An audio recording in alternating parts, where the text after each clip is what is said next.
बच्चों, good morning. Enjoy with study में आपका स्वागत है। आइए हम आज क्वेश्चन देखेंगे आपके धातु से ऑब्जेक्टिव प्रश्न जो हाई स्कूल के क्वेश्चन में 2025 में पूछे जाने की संभावना है। पहला क्वेश्चन है एंटीमनी है। क्या है? एंटीमनी है या आर्सेनिक है? क्या है? धातु है, अधातु है या उपधातु है या मिश्र धातु है? तो ये क्या है? एक प्रकार की आर्सेनिक उपधातु है। आपका ऑप्शन कौन सा? सी आपका क्या हो जाएगा? सही हो जाएगा। ऑप्शन नंबर सी आपका सही। अगला क्वेश्चन है, कह रहा है अधातु है। यहाँ पे अधातु क्या है?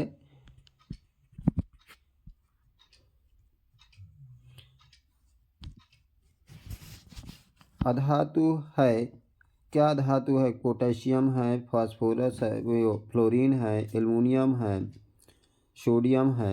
तो कौन सी अधातु है?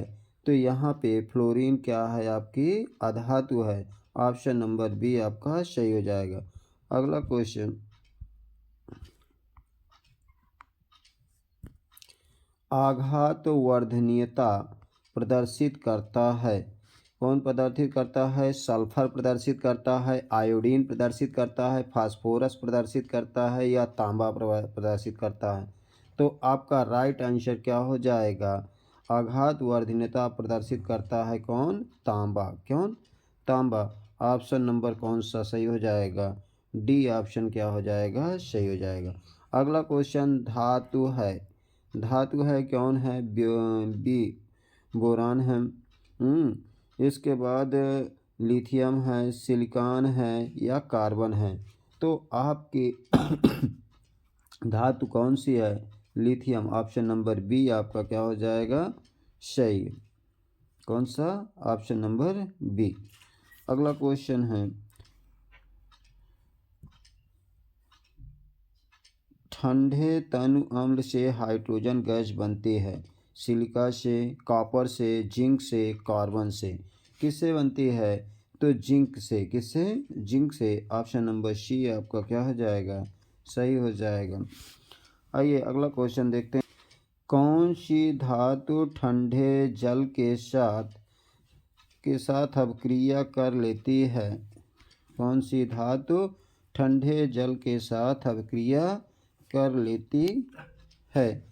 निम्नलिखित में कौन सी धातु साधारण ताप पर जल से अभिक्रिया करती है? कॉपर है, आयरन या लोहा, मैग्नीशियम या जस्ता, सोडियम या कैल्शियम। तो कौन सी धातु क्या होगी? ठंडे जल के साथ अभिक्रिया कर लेती है। तो यहाँ पे आपका हो जाएगा ऑप्शन नंबर डी, सोडियम या कैल्शियम। कौन सा? सोडियम या कैल्शियम।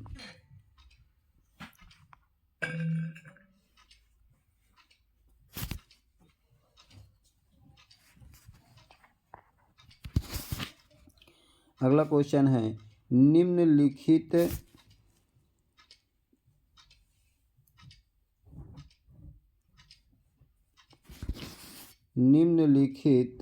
में कौन सी धातु ठंडे जल से अभिक्रिया करके हाइड्रोजन गैस देती है? कौन सी है? एजी है, आपका पोटेशियम है, एल्युमिनियम है, कॉपर है। कौन सा है? तो यहाँ पे पोटेशियम क्या करता है? पोटेशियम धातु ठंडे जल से अभिक्रिया करके हाइड्रोजन गैस देती है। तो कौन सा ऑप्शन सही हो जाएगा? ऑप्शन नंबर बी आपका सही हो जाएगा। अगला क्वेश्चन,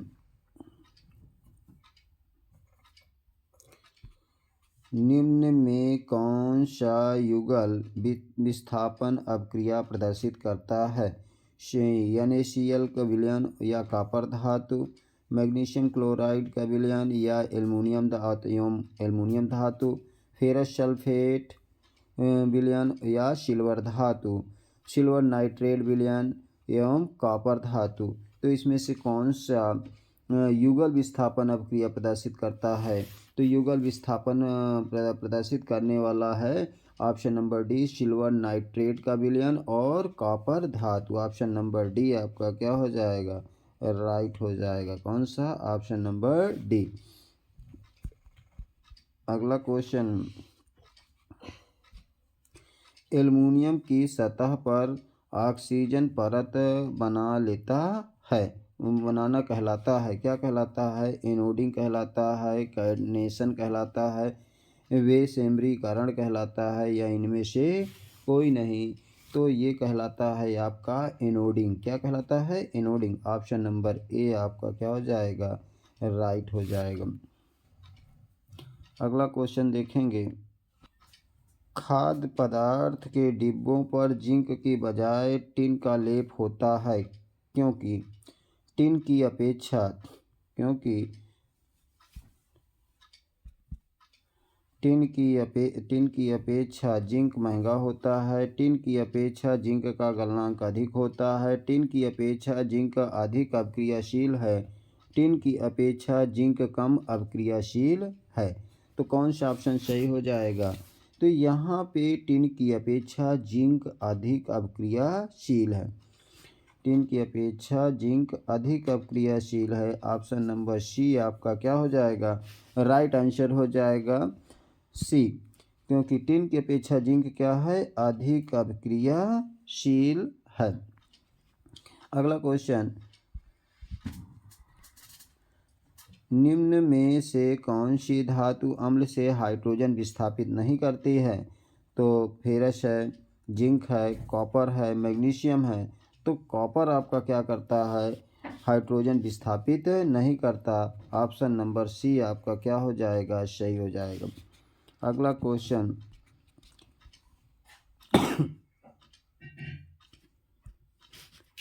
निम्नलिखित में कौन सी धातु अम्ल में से हाइड्रोजन विस्थापित करती है या फिर अम्ल से हाइड्रोजन अलग करने वाली धातु है? मैग्नीशियम ऑब्लिक जिंक है, कि आपका प्लेटिनम है, या कॉपर है, या Hg मरकरी है। तो कौन सी है आपके? तो मैग्नीशियम और जिंक क्या करते हैं? हाइड्रोजन का अलग करने वाली, अम्ल से हाइड्रोजन अलग करने वाली धातु है। ऑप्शन नंबर ए आपका क्या हो जाएगा? राइट हो जाएगा। Option number A. अगला क्वेश्चन है, जस्ता धातु हाइड्रोक्लोरिक अम्ल से क्रिया करके कौन सी गैस निष्कासित करती है? कौन सी गैस निष्कासित करती है? ओजोन, ऑक्सीजन, हाइड्रोजन, या नाइट्रोजन। तो कौन सी गैस निष्कासित करती है? हाइड्रोजन गैस निष्कासित करती है। ऑप्शन नंबर सी आपका क्या हो जाएगा? सही हो जाएगा, क्योंकि जस्ता धातु जिसे जिंक कहते हैं, हाइड्रोक्लोरिक अम्ल के साथ जब रिएक्शन करती है तो हाइड्रोजन गैस क्या करती है? निष्कासित करती है। आइए आपका ऑप्शन कौन सा सही हो जाएगा? ऑप्शन नंबर सी आपका सही है। अगला क्वेश्चन हम देखते हैं,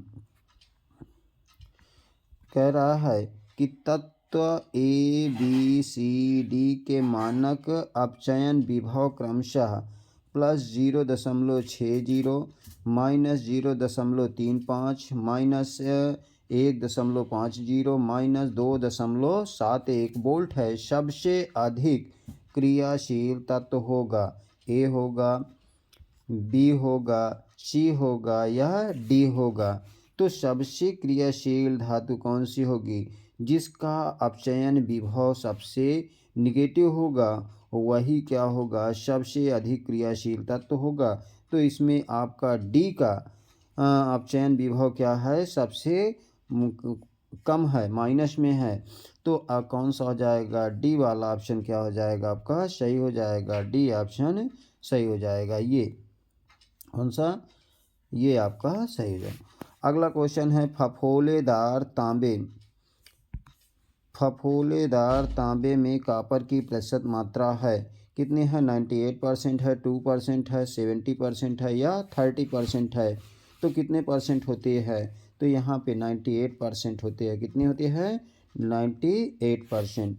अगला क्वेश्चन हम अगला प्रश्न देखेंगे, फफोलेदार कॉपर है शुद्ध कॉपर, कॉपर का अयस्क है, कॉपर की मिश्र धातु है, कॉपर जिसमें 2% अशुद्धियाँ होती हैं। तो क्या है? कॉपर देखिए 98% क्या है? शुद्ध है, लेकिन यहाँ पे कॉपर में 2% क्या है? क्योंकि अभी हमने इसके पहले वाले क्वेश्चन में पढ़ा कि 98% इसमें कॉपर की मात्रा होती है, लेकिन 2% क्या है आपकी अशुद्धियाँ उपस्थित होती हैं।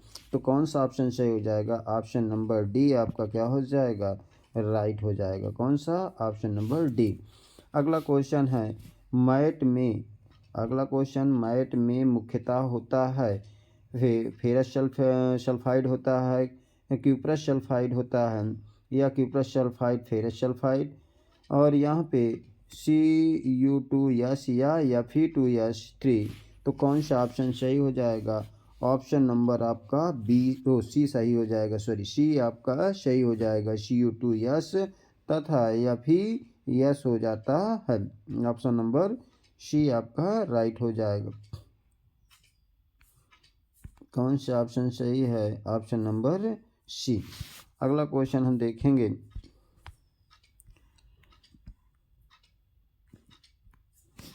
ताम्र ग्लास का रासायनिक सूत्र है Cu2S, Cu2O, CuES2, CuCO3। तो कौन सा हो जाएगा? ताम्र ग्लास का रासायनिक सूत्र होता है Cu2S। क्या होता है? Cu2S। ऑप्शन नंबर ए आपका क्या हो जाएगा? सही हो जाएगा। Option number A. अगला क्वेश्चन है, कह रहा परिवर्तनीय भट्ठी का उपयोग होता है, किस में होता है? प्रगलन में, निस्तापन में, बेसमरीकरण में, अतिशीतलन में, किस में होता है?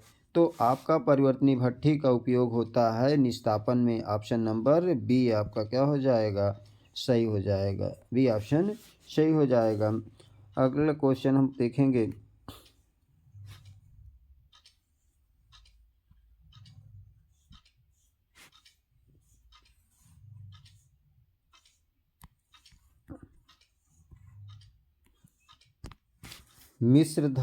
मुद्रा मिश्र धातु है। कौन सी मुद्रा मिश्र धातु है? कॉपर 95%, टिन 4% और फास्फोरस 1%, या फिर कॉपर 80%, जिंक 20%, कॉपर 88% और टिन 12%, कॉपर 90%, टिन 2%, और यहाँ पे जिंक 2% और टिन 8%। तो कौन सा आंसर सही होगा? मुद्रा मिश्र धातु में आपका कॉपर 95% होता है, और टिन आपका कितना होता है? 4% और फास्फोरस 1%। तो कौन सा ऑप्शन सही हो? ऑप्शन नंबर ए आपका क्या हो जाएगा? राइट हो जाएगा। कौन सा? Option number A. Option number आपका ए सही है। अगला क्वेश्चन, कैल्शियम फास्फेट का सूत्र है CaPO3 का होल ट्वाइस है, CaPO4 है, Ca3PO4 का होल ट्वाइस, Ca P2O4। कौन सा हो जाएगा? Ca3PO4 का होल ट्वाइस। आपका ऑप्शन नंबर कौन सा? सी आपका क्या हो जाएगा? सही हो जाएगा। कौन सा? ऑप्शन नंबर सी आपका सही हो जाएगा। अगला क्वेश्चन है,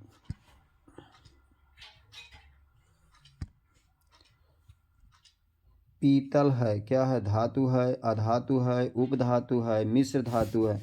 तो किस प्रकार की धातु है पीतल? पीतल एक प्रकार की क्या है? मिश्र धातु है। ऑप्शन नंबर कौन सा? ऑप्शन नंबर डी आपका क्या हो जाएगा? सही हो जाएगा। निम्नलिखित में कौन सी धातु ऊष्मा की कुचालक है? निम्नलिखित में कौन सी धातु ऊष्मा की कुचालक है? तो कौन सी है? सीसा है, सोडियम है। इसके बाद ये कुचालक पूछ रहा है, तो सीसा, पारा और सोडियम या लोहा, कौन सी हो जाएगी? तो यहाँ पे कुचालक मतलब इसमें विद्युत धारा का प्रवाह नहीं हो पाएगा। तो कौन सा हो जाएगा? ऑप्शन नंबर सी आपका सही हो जाएगा। कौन सा? ऑप्शन नंबर सी आपका सही हो जाएगा। क्या है? सीसा।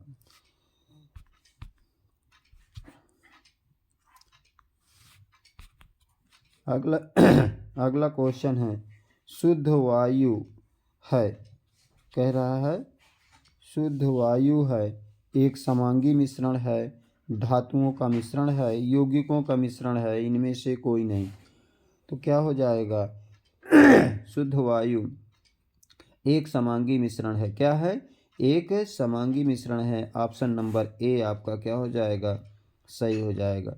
अगला क्वेश्चन, सामान्य तापक्रम तथा दाब पर द्रव के रूप में पाई जाने वाली अधातु है। कौन सी अधातु है? क्लोरीन है, फ्लोरीन है, ब्रोमीन है, आयोडीन है।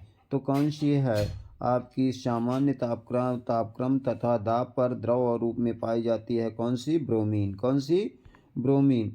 ब्रोमीन धातु क्या है आपकी? सॉरी, अधातु द्रव अवस्था में पाई जाने वाली है। किसमें? द्रव अवस्था में पाई जाने वाली है।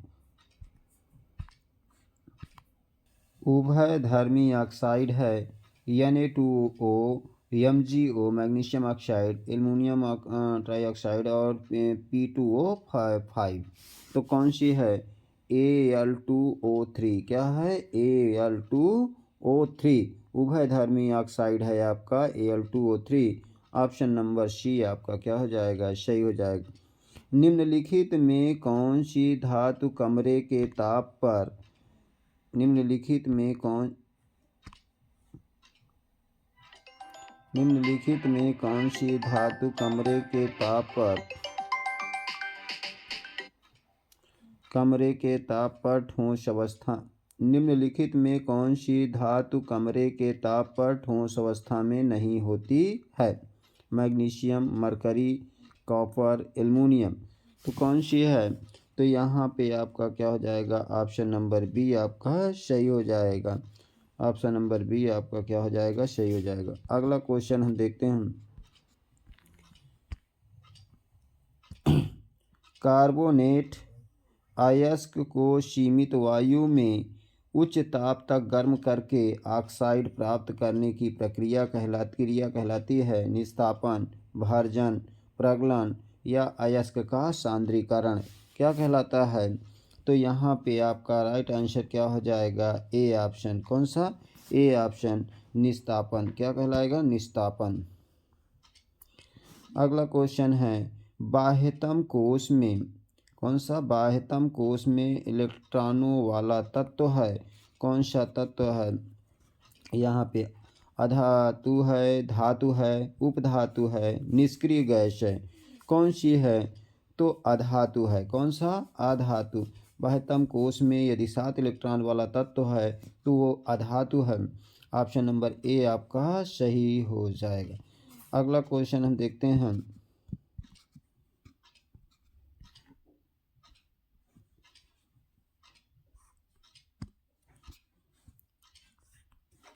निम्नलिखित में कौन अधातु है?